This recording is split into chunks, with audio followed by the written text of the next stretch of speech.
the story. We've talked over the last couple of weeks about asylum possibilities for Edward Snowden, and I gave a list last week of it must have been close to 20 countries that have decided to turn down his asylum requests. We now are starting to actually see the offers roll in, Lewis, from different countries when it comes to those asylum requests that Edward Snowden has been making. Bolivian President Evo Morales said on Saturday that he would grant asylum if requested to Edward Snowden.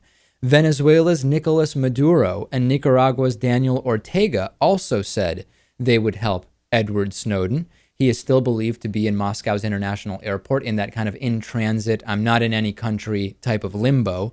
And very interestingly, Cuba's Raul Castro stood with some of those Latin American countries, saying that he would also look at granting asylum to Edward Snowden. Now, his simplest route to Latin America would be one of the 5 direct flights that Aeroflot, which is a Russian carrier, does to Havana each week.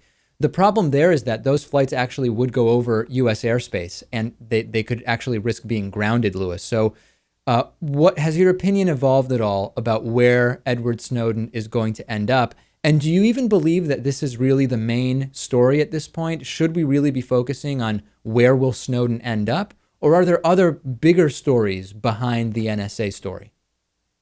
I think it is kind of a distraction. I mean, who cares where he ends up? And, you know, I wouldn't say who cares what happens to him. That's kind of interesting. But the important stuff is what he's released and what he, what else he might have told people that is about to be released. The same thing happened with the WikiLeaks guy, Julian Assange, right? Yeah. It just turned into a huge fiasco and everyone's wondering about him and this rape charge or molestation or whatever it was.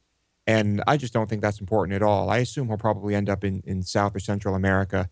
But I just find myself not really caring.